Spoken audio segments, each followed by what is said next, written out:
new information today on how the feds tracked down a man they describe as a sociopathic revenge killer.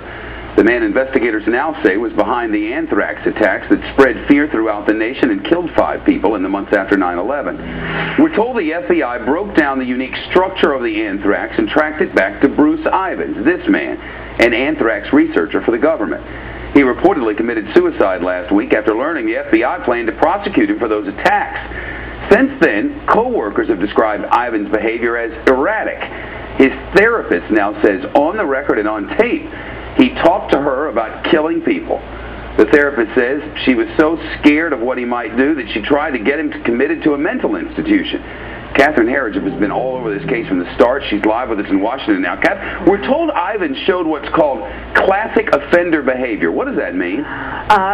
We had 2 sources confirmed to us this morning, one a federal source and the other an investigative source, that almost from the get-go, right after those letters were sent in the fall of 2001, they say Ivins showed classic offender behavior. In this case, they say Ivins was extremely erratic, and his behavior was very consistent with the profile the FBI released at the time of the likely perpetrator, someone who was extremely anxious, sort of an atypical obsession or preoccupation with the media, and someone who seemed clearly agitated as well. All right. You have an email that Ivins sent. Has the FBI looked at that as well?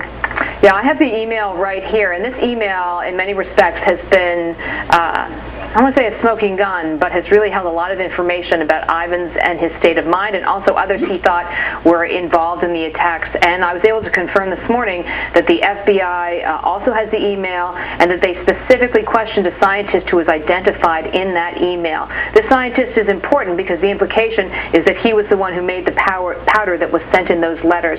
We're not identifying him for legal reasons at this time, but we have spoken to him, and he did confirm to us that he made powder at Fort Detrick, though he claims the powder he made was inactive. The spores were not deadly. Now, while you were speaking during that live report, we just got some breaking news, and it's coming to me from Associated Press. The top suspect, this man about whom we're speaking, apparently had an obsession, according to officials who were speaking to the Associated Press under condition of anonymity, had an obsession with a Kappa Kappa Gamma sorority. For some reason, the Kappas in general. Now, as it turns out, according to these officials, this could explain why some of the mail came from Princeton. Have you seen this? Well, I have seen it. I have 2 thoughts on it. One is one of the mysteries in this attack was why the letters were all postmarked from New Jersey, and the theory was it had to be someone who was at least familiar with that area for whatever reason. But the thing that really has my attention now, Shep, is that I am really struck by the number of damaging and negative leaks about Edwards Ivins really in the last 4 or 5 days. And whenever you see this cascading of information, it always makes me a little suspicious because in a situation like this, it's always easy to blame the dead guy. And the amount of information that's being leaked from sealed documents really has my back up at this point. And I think it's starting to raise more questions as well. Yeah, I think Judge Napolitano is going to agree with you in a second. It's interesting to note here, Catherine, that our producer at the Pentagon, Ian McCaleb, says he just confirmed this through a federal source about the sorority. So not only are they leaking to the Associated Press, but they're confirming almost instantly upon the release thereof to all the other news organizations.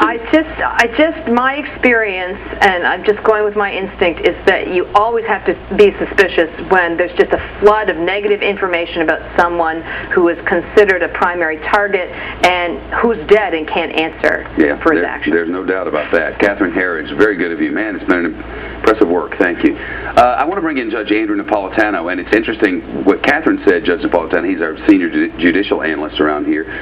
You mentioned in the break, just before we began this segment, what if Stephen Hatfield had killed himself? Remember Stephen Hatfield? He was the guy who they had hung all of this on, let's face it. And he ended up winning $5 million lawsuit again. Well, they settled for $5 million. They settled for $5 million, which means they feared that a jury would award him more than $5 million. And rather than explain to the jury the flimsy evidence they had against him, they paid him $5 million so he would go away. Catherine... What if he killed himself? Well, if he had killed himself, then they could very well have said, like they're saying with Ivins, the dead guy is the bad guy. Now, Catherine is right on the mark.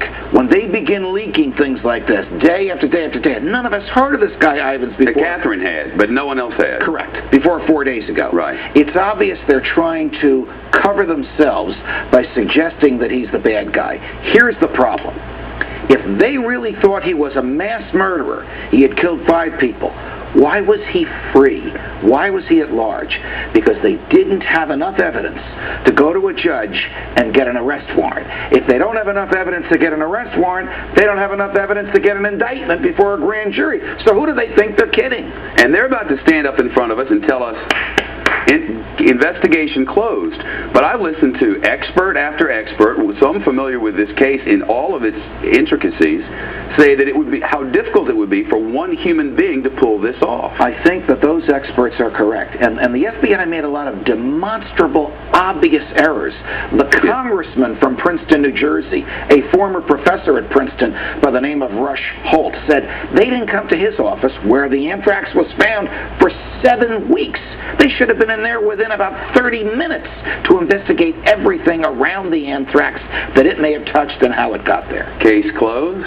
No. Case not closed, and they better not tell us it's closed without showing us their full file, including whatever evidence they have that points away from Dr. So if we don't get the full file, you're skeptical till the day you die. Absolutely. Judge Napolitano. Thank you, sir. You're welcome. World leaders offered a deal for Iran to suspend its nuclear program.